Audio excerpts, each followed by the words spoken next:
Hey everyone, and welcome to this conversation with Jen today. I'm very excited. Jen has spent the past 20 years in publication and research. She holds a PhD, and in 2025, she founded Ever Press, which is a micro-traditional children's book publisher built around fair compensation and supporting new authors. She also runs the Author Gold, her newsletter, weekly newsletter, and she is the author of Eva and the Best Day Ever, which was inspired by her daughter's fourth birthday. And Jen also just launched the inaugural Author Gold Short Story Award. Um, to put it in summary, Jen cares about protecting writers from scams and misinformation, which is very easy to do nowadays with AI. And she does that. She provides evidence-based publishing advice instead of hacks. She focuses on community over follower count and human connection in a creative industry that is flooded by just noise and AI slop. So, Jen, thank you so much for joining me here today. I appreciate it. I guess my first question to you is just walk me and the audience through your process. Like, why would a writer who needs help go to you, and what makes you different? Hi, Jess, and hi, everyone. It's really great to be on. So, first of all, thank you for having me. It's really nice to be able to talk a little bit about what I do, and hopefully, this discussion will reach some authors. I think what makes me different from others is that, gosh, I think that a lot of times when a author is going through especially like their first manuscript, and thinking about all the different publication choices and or how to market their book, it can become very overwhelming very quickly. There are a lot of coaches out there. There are marketing gurus. There are some wonderful Substack writers as well that work in this area. I think what makes me different is that I really focus on the writer and what your very personal need really is. So I do rely on marketing frameworks and established practices, but I'm going to tailor it to what the specific person's goal is. And I'm very empathetic. I tend to put myself in your shoes and think about what is it, if I were you, what would I be thinking about? I've been in that predicament before. I really understand the challenging decisions that need to be made and the conflicting advice that's out there, and why it's conflicting in some cases. And so Mhm. I think that's one thing that really sets me apart. And my Substack Author Gold is very focused on community. You said that in my introduction, which I really appreciate. Um, it's not just me giving out marketing and book publishing information and advice, but I really lean on my community of Substacks writers who are informing me about what's important to them, Mhm. and we can learn from each other as well. So, any way I can also help give my subscribers visibility and promote their work, I do that, with no strings attached, because that's something else that I really understand how that That's challenge can go for many writers. Yeah, that's amazing. It sounds like what you're offering to, writers, especially like you said, people with their first manuscript, which by the way, it's me. Um, Yay! you offer a very personalized focus for that person, and it's very like it's not a one size fits all thing that you offer, because from a person that is going through that right now. I'm going through exactly what you just described. I don't want to feel like, if I do reach out to someone to get that type of service, I don't want to feel like I've been handed a one size fits all, type of approach. I want to feel like they really understand my tone, my voice, and what my vision is. So they're able to put it out there. So sounds Yeah. like that's more of your approach and really listening and taking in, you know, just personalized advice, which is Yeah. amazing. It sounds really good. Yeah. It has to be, I think, personalized because no one individual situation is the same. Yeah. Whether it's your goals, whether it's your experience, whether it's your budget and resources and time Mm, that you mhm, have to work with, it's all, everyone's coming at it from their own personal perspective. So what your goal is not necessarily the goal of the writer sitting next to you for their manuscript. So it has to mhm, be personalized. And I do see, there are a lot of marketing courses and things which are very, very important. I call my information research and evidence based. I really am going to go into like the frameworks that sit behind the best practices. So you're not going to get like the next like top 10 tips for book marketing.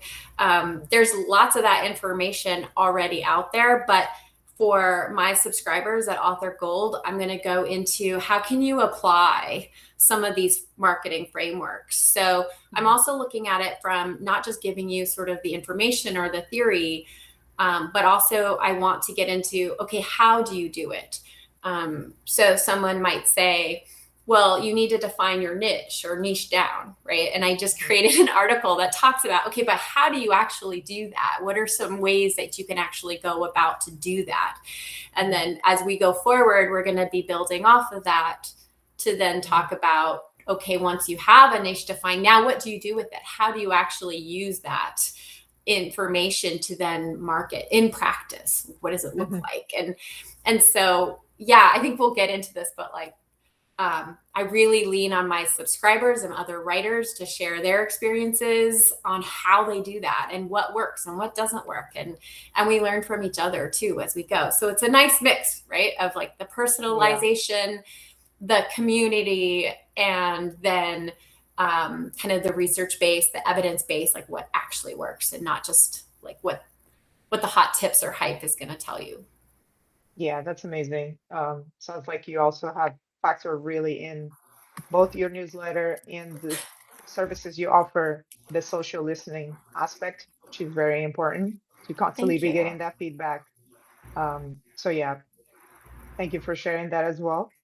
I guess next I would want to know why is Evra, which is your publishing, why is it like a micro traditional press? And it's not indie, it's not hybrid, Right. especially in 2026 when most people are doing it through like a hybrid way because it's safer, it's like a safer model. So why did you choose that specifically? So we're getting into like my personal evolution here of how I think, and kind of the values that I Mm, come to publishing and marketing with. So I feel very strongly about having a traditional framework for publication. That traditional framework means that authors are paid for their work. mm, okay. So, in a traditional press or traditional publisher, they are taking on a financial risk with an Mm, author and with the manuscript. They're saying, we believe in this manuscript and we believe we can sell it, and we're going to pay you. Usually that involves like a small or some kind of advance along with royalties. And mm, in return, the publishing house, and Avora is like that, is going to market, help sell the book. They have a vested interest in helping to sell the mhm, book because they've taken on a level of financial risk. In a hybrid or vanity press model, the author is paying for essentially a service. That mm, service is that you pay now the publisher to publish your book. And so there's not really a financial risk for the publisher because they've received a certain set of money based on the expenses they believe they will have, and for an upstanding hybrid press. And then they're off to the races, right? But what incentive do they have, really? Because they've taken on none of that financial risk. So my position is that when I set up Evora, it was going to be on the traditional model. So authors deserve to be paid for their work and not have to pay just to get their book out there. And that creates much more of I think, a collaboration between myself, the author, Evora's for children's books, so illustrator, the editorial team. It's just, I want it to be more of that collaborative process. And it kind of goes back to how I approach Author Gold as a newsletter as well, right? We're a community, and I am also an author, and I write, and I know the experience. I've pivoted into this sort of passion area professionally, out of necessity myself. And so it kind of goes back to what I was saying, right? Like, I understand the difficult decisions, and I understand who's out there too, like preying on new and naive authors. And Evora was my answer to the proliferation of vanity presses and the fact that many authors are feeling like they have to pay, and then they're basically giving away, they're giving away their art. Yeah. And that makes me quite frustrated. So Yeah. I also believe in the quality of manuscripts and the quality of children's literature. And the traditional model means that I'm also much more cognizant of which manuscripts are going to be accepted for publication, because we are taking on that financial risk for the author. We're paying the author. So it's not just like, oh, great, we get some more money and we can just go publish this book. It's really thinking about, is this the right manuscript to publish under the name of Evora? And Evora is a mashup of my two daughters' names. So it is very personal to me and meaningful. That is super cute. I love that. I love that. The meaning behind the name is really cool to know. It really makes me, because every time I say Evora, I'm thinking of my daughters. So it really does make it very important. And, and it's just launched. So it's also a new endeavor for me. And it's exciting. But it's also, yes, a lot, right, to take on in this career pivot I've been doing. Yeah, I'm gonna grab onto the word there that you've used a little bit here, which is the pivot. Yeah. Pivots get like romanticized in newsletters on LinkedIn. It's kind of like take the leap and just Just everything jump. will fall in line. Yeah, I hate that type of advice. But I do believe in like pivots that are planned per se. Like I am not a full-time writer yet. I didn't just quit my job like people tell me to online. I am, though, in the background building up my finances, all of these steps that I know that one day I will be in a good position to take the leap, but I've planned for the leap. But I want to talk a little bit about your pivot and what did it actually cost you that like no one talks about, and if it's worth it, the pivot so far for you. Yeah, this is such a great question. It's very personal too, right? Yeah. So my pivot really started I guess it's been a year, over a year now.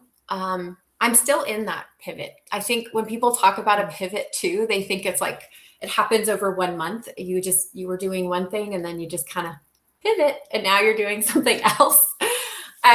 That's not how the reality has been for me. mm, It's been now a good 14 months, I'd say, in the pivot.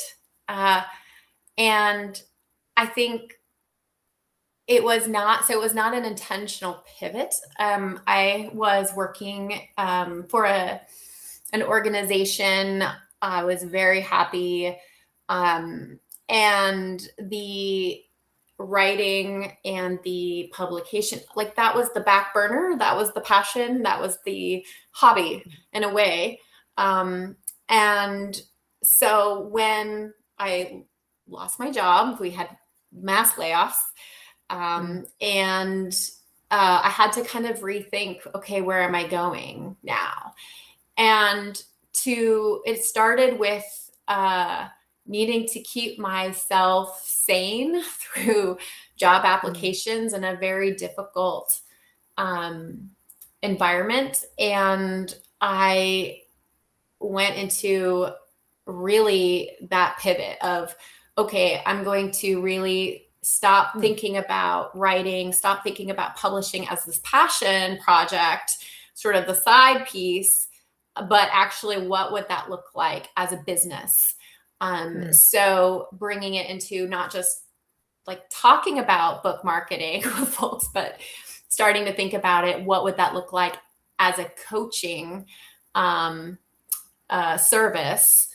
Uh, how would I like to do book publications? The Avora Press was born out of that necessity. Um, I was I have a couple of good, very close family friends who are also like indie children's book authors. One of whom was talking to me at the end of last year about how she had gotten really taken advantage of by a vanity press, and she mm. essentially kind of lost her book. Um, Oh and they my. really, it's awful. It's like the worst case scenario. She spent Yeah. several thousands of dollars. They destroyed her cover with AI art, which had nothing to do with her own illustrations that she does by hand inside. She had no Wow. more access to it on Amazon. Like they, and she's just, it was just tragic. That's all I can say. Yeah. And she's the Wow. most wonderful, honest person. And I was so angry about what happened to her. And that was kind of the final straw. Was her personal story over a holiday party after talking to so many other different authors that are going through this, like the scams, the DMs of I'll help you with your book, I'll help you market your book, and it's only going to cost this much, and all this stuff that everyone's getting. And I was just done. And so that's how it started. I said, I think I know what I'm doing. I think I can do this. And Mhm, been a slow process. So to go back to your question in terms of like, what does it cost me? That I think it has in some ways become all the worth it because I'm doing something I'm really passionate about and believe in. What it's mm, costing me is that it's slow. mm, I think like we were saying, I was saying the pivot doesn't just happen in a day or a month or even several months. It really takes time to build your trust, to build the connections and the right networks. As a children's book publisher, we need vetted, trusted illustrators, mhm, illustrators that are not going to take advantage, illustrators that aren't just transactional. I want someone who believes in the mission and believes in the mhm, values that I also believe in. Someone who I can work with long term and feel good about that mhm, mhm, relationship. So all of that is not a quick thing. Yeah. to talk about Author Gold and the Substack newsletter, which also started at the same time as um, at the end of last year, and I really got going in January. Author Gold is new to me. Hmm. I learned Substack. I face all the same challenges that my subscribers face in terms of how do we Hmm. grow on Substack? How do we get seen? How do we build connections and collaborations? I'm working on that too. Hmm. And I think that that's been wonderful, and it's 100% worth it. But the idea that all of a sudden, like, paid tier is going to pay your mortgage bill, like, Yeah. those aren't realistic expectations. And so I've had to really balance between the income piece and the time and Hmm. like my values and holding true to those. So I I'm being really real and transparent right now because Hmm. I think there's a lot of like misconception that you can go and just kind of launch into a new passion and start making money. And that's Yeah. not really how it goes. And Yeah. I think if you're in the business to make money off of other authors or other writers, then that's okay. But I don't know. I just, that's not why I'm here Hmm. at all. So, and the more I'm on Substack and the more I get to know my writers, I call them like they're writers, but they're subscribers, but they're all writers. um, I get to know like what you guys want and what your pain points are, the more I want to do it. So it's definitely a positive feedback cycle. Um, Hmm. and so that's what makes it all worth it. And in terms of figuring out the financials, like, that's not for my subscribers to worry about. I don't, that's, Hmm. yes, I have a paid tier, which is worth it, I think. And yes, I have coaching sessions that I offer, but I'm not like in it for that part. I hope that makes sense. I hope I'm Yeah. Yeah. making sense, 100%. Jess. But yeah. No, 100% makes sense. And I see some people in the audience, Lido, great guy, um, Yes, just I see saying, a number of folks. Hi, everyone. hey, everyone. And yes, pivots are definitely scary. Um, and then Yes, someone else said Dido. we should Barely rethink survived mine. how we If you're on use the other Substack. side of your pivot, then you are like, you should You, write an article about it.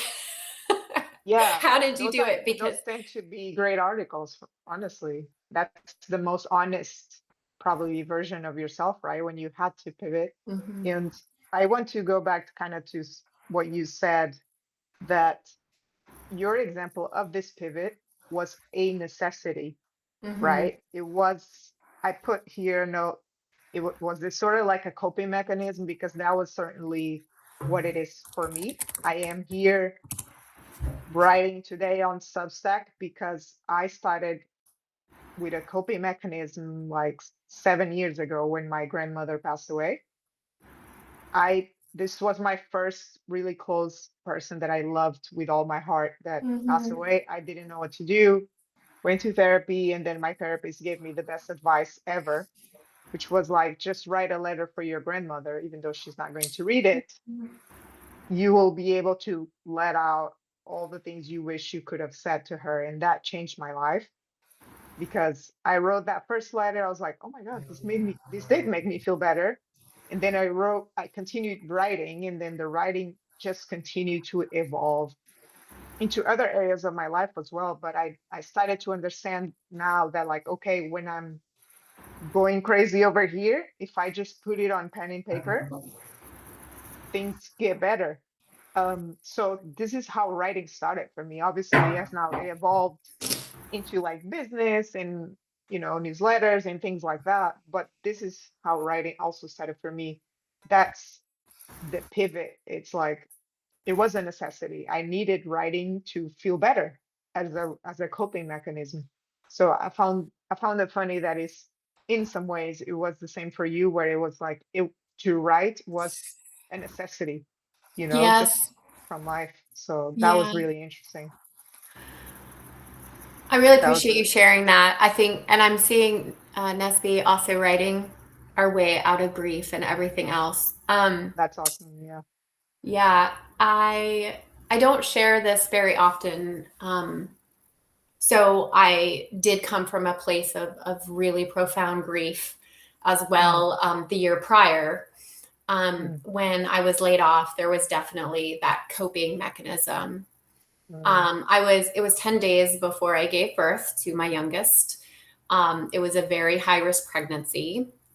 So mm. I lost my second at birth. I'm sorry to hear that. So yeah, so Very I was sorry. in a very difficult place, and Hmm. I talk about it often in terms of like the layoff. Hmm. I'm sure it's a lot deeper than that. Um, Yeah. I have two very wonderful, healthy daughters. My youngest is now 14 months, so I can count how long I've been on this pivot by how old she is. Yeah. Um, and it is a coping mechanism. And the more I do it, the more I believe in it, the more passionate I get about it. Um, and writing is such a therapeutic process. When I write an article, an Author Gold, about your niche or flagging for fake opportunities or how to frame your marketing approaches, I'm writing it definitely from a place of coping, and that coping is my own experience going through the process and feeling the pain and feeling, I mean, just it happens all the time. I mean, just last week I was looking for a like a graphic designer, illustrator, Hmm. and I put some words out, and I was just slammed with like scams and DMs and Oh, fake portfolios. And I'm not an idiot. I can tell that I can tell like what's real and what's not. And it just kind of makes me want to keep going all the more, because I think about how I am treated. I know that other authors and other writers are probably going through the same experience. And I'm very protective of fellow authors. So if I can help, then I want to. So that's just mhm. kind of that's just where I'm at. Yeah. Oh, yeah. Thank you so much for sharing such a personal story as well, Jen. I appreciate your, vulnerability here, um, Yeah. with me and the audience. And what ne sorry if I butcher your name, but it says Nesby Nicolo said, Yeah. yeah, so many of us are here because we're writing our way out of grief.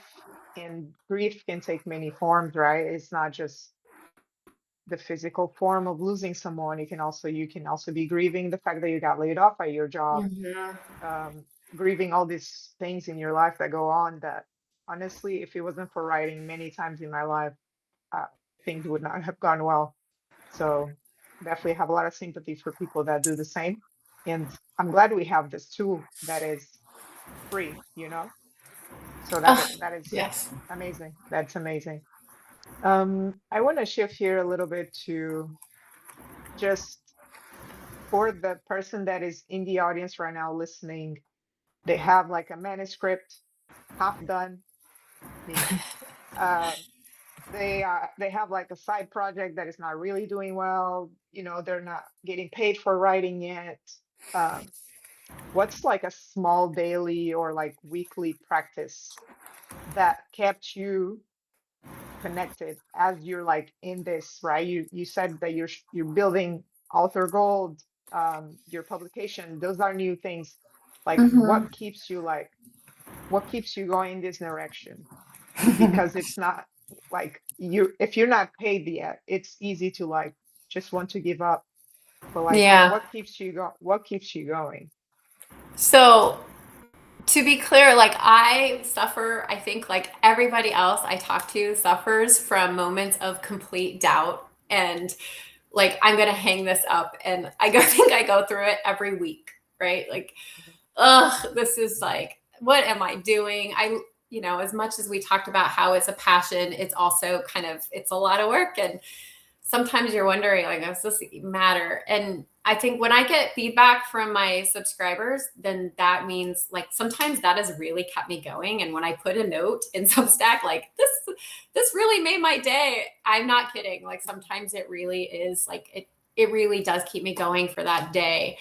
I think I'm also like really, I'm very data driven person.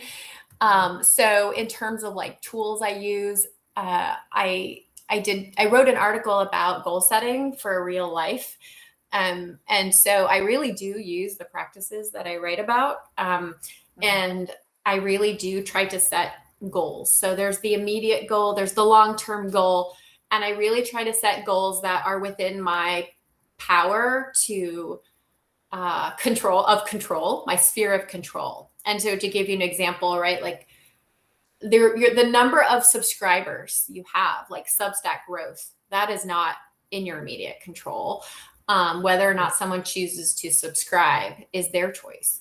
But for example, I can control what new things I want to try on my Substack, right? I love to experiment.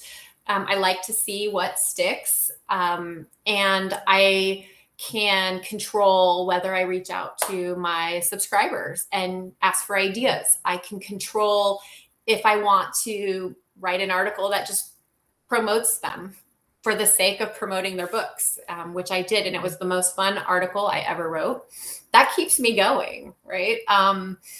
So I think that's kind of like the key toolkit I probably use. I don't know. I don't think that there's any set rule. I definitely like to experiment. I iterate. And I guess I always kind of self-check, like, is this fun for me? Is this still like pushing my passion? If it's feeling like work or drudgery, then I will pivot away from that. And try something that actually sounds fun. So like the Author Gold short story writing competition that just wrapped up its first round is a perfect example of like experimenting, trying something new, to see how it goes. And it's fun. I got a bunch of wonderful submissions. I get to read wonderful work, and then I get to promote the winners and the runners up. And as long as that's fun and as long as that grows, and if that gets traction too with my subscribers and others, then like, yeah, we'll keep going. Let's try something. Let's build on it. And, you know, I'm always trying like new creative things, and that kind of keeps things interesting, I guess. Yeah. Yeah. Yeah. That's great advice. And I'm trying to, sorry, I listen and write down because that's how I best like um just continue the conversation. But it sounds like you're saying basically within the thing that is your passion, make sure you carve out time to experiment with Mm-hmm. things that bring you joy. Yeah. So because those things are the only ones that are going to keep you going in the long term. And plus you can, on the way of finding that those joyful moments with inside your passion, those things can get real traction, and now they're fun. So it's like it's a win-win situation, right? You're Yeah. having fun and the thing gets traction. So that's like a win-win situation. Yeah. So I that's think really I learned important. really quickly with Substack is that there's so when I joined Substack at the end of this year and in January, like many of you, I went to the growth guys who write about Substack growth, and some of them have wonderful information. So Mhm, first, I want to say I've applied a lot of what I've learned. But I do think that one thing to keep in mind for anyone growing your Substack or book marketing, right? Visibility in general is don't be afraid to like mess up or try something and then it doesn't work out. mhm, It's just okay that, pivot, try something else. Keep the fun, keep it something that you enjoy and see what goes on. And if it isn't the end of the world if it doesn't work out. Like I have done things, and I have articles that I have posted and I've lost subscribers. It happens, and you just kind of are like, okay, well, maybe that wasn't the right topic, maybe it's just a subscriber self-corrects. Mhm. And not to get, again, it's about what metrics are you measuring your success against? Is it subscriber count? Like for me, it's not. So, Mhm. but if I don't get engagement, then I start to worry, So I really like it when the community is talking to me. So if Mhm. I get crickets, then I'm like, okay, I need to try something else. So Mhm. um I think it's just, yeah, like, don't it's especially when your Substack is small. Like, I mean, I'm small. Like, I'm not at 2, 3, 4, 5,000 subscribers. I have the luxury to um, have more personable connections with everybody. So how that's going to, it'll probably change as we grow, and Mhm. but I'll find new ways. Like, that's part Yeah. of the fun, right? Mhm. So yeah, I guess that's my That's best awesome. advice for those of you growing or trying to grow your Substacks. Yeah, that's awesome. I find it that most people are stuck in like, I call it existential problems versus Hmm. like practical. Practical are what you just described, which is you are actually trying these new things and you are getting immediate feedback. Good, Mhm. people are engaging and all of that. Bad, it's crickets. That's feedback that you now have because you put yourself out there. You wouldn't have that feedback if you never posted a thing. So I find that to be like the best way of making some sort of progress, when it's like you can think in your head all you want, but unless you put it out, you're not going to know what resonates with people and what doesn't. Yeah. So that is amazing, amazing advice. Dido says in the chat, getting crickets back feels so hard not to take personally. It Yeah, does. Like, yeah, I won't say it doesn't affect me. Like, it definitely is like, oh, yeah. they hate me. I Um, know. but when you keep iterating and you try it, then you pivot, then when you do get something back, like, Hmm. also really like take that personally. Be like, yeah, I Hmm. rocked it. Sometimes Yeah. I take quotes from my readers when they love something, and I Hmm. have like little sticky notes on my computer, and I That's just like awesome. plug it in just to remember, like, oh, but somebody, Hmm. they liked me at least.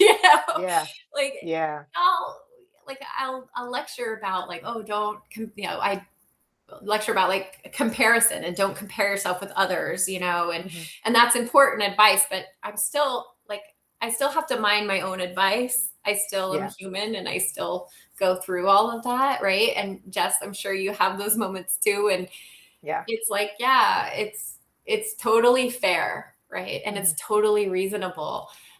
I think a lot of it is just like, okay, what do you do with that information, and how long do you take it personally? Is it just, do you sit and wallow in it, or do you say, okay, let me try something else, and then Hmm. also give yourself the celebration for things that do go well? And when you first start out, you have a small audience, and so the wins might feel small, but Hmm. that's okay. Hmm. And talking about like comparability, one thing about Substack is that you are exposed to some of these really, really big accounts, right? Really big stacks Hmm. with really established audiences. Yeah. And when you first start out, you're like, oh, I only have, my 8 subscribers, my 10 subscribers. How do I get out there? I'm writing to crickets. I I understand, Hmm. and um that is a hard phase to go through. And it does take the patience. So we talked about like the pivot. It is Yeah. not a quick thing. It takes Hmm. time. Hmm. And someone who has 5,000 subscribers is having a very different experience than Hmm. someone with 10 subscribers, or even like me with 500 and something Hmm. subscribers. Like, we are having a different experience with our Substacks because we are a completely different sized network. Yeah. And so it is going to be a different, and what we write about is different, and you can't compare it. So you got to pick yourself up and just say, okay, am I doing this because I love it? That's really what it comes back down to for me anyway. Yeah. Um, That's amazing. That's amazing advice. I think I've gotten a lot of great advice here from you today, Jen, and you're I'm so sure kind. the people listening can say the same thing. I do want to be mindful of both of our time. So I'm going to open up here for questions. If the people listening want to ask a question to either Jen or I, feel free to ask away. Like I mentioned at the start, if you weren't here yet, Jen is the author of Author Gold, her weekly newsletter, and she has a publisher called Eva, which Evora. is Evora, Yeah. sorry, Evora, the combination of her two daughters' names. So feel free to ask any questions if you have a, half manuscript. Here you go. Jen is your person to go. She has over 20 years of experience and is an author herself of her book. Not Eva to in age the best myself, but yes. way ever. So don't be shy, guys. Ask any questions. If not, I feel like I have tons of value. I have tons of notes here. I love This Nesby. was, You have so many good comments. So, and you just put yeah, in he a does. question. What is a weird thing people may not know about publishing children's books? A weird thing. There's a lot of weird things. So, I think children's books are unique in that they are written with very few words. And so you have to cover a story with very few words. So every word counts Mm, in the manuscript. I also think that I have my own opinions, so I'm not representative of every children's book reader, but as a mother and a reader, I find that a lot of books out these days are rather didactic. So there's a lot of teachable moments and sort of moral code, which I really appreciate. But one thing that's difficult to do is to write a children's story that is going to resonate with the child who is the reader. But really, they're looking at the pictures a lot of times, like 3, 4 year olds, they're looking at the picture while they're listening to a narrative told out loud mm, by a parent or a caregiver who has a completely different perspective about what the book should be teaching, right? So the parent who's buying the book is looking at, what's the lesson, what's the moral, what values, right? Perhaps. And then the child is like, well, do I like the story? Do I resonate with the character? They love characters that they can relate to at a very like a child's level. So that is that's the weirdest thing, I guess. Is like trying to write a children's book in very few words with these two very different types of readers in mind. And how do you walk that balance? And the best children's books out there do it really, really well. oh, It's that's a great awesome. question.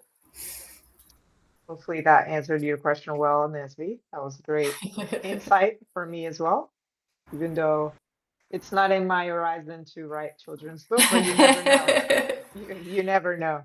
You But never know. Like, I yeah, know I say I'll probably never write long form like literary fiction, but you never know. you never know. I mean, we grow and evolve, and then we want different things. So I don't Yeah. discard it. I won't discard it. But no, Jen, thank you so much for taking the time today. It was a pleasure getting to know a bit more about your story and your background and what you're doing. I think it's Thank you, awesome Jess. that you're so passionate about truly helping writers achieve their visions, and you're doing it with so much care. I can tell in the way you speak. So that is awesome that we got to meet. I'm very, very pleased that we did. Me too. Um, And thank you, everyone that was here today listening. I appreciate you guys taking the time as well. And yeah, we'll talk soon, everyone. Thank Thank you, you. guys. Thank you all. Appreciate it. Thank you. Bye. All right. Bye, guys.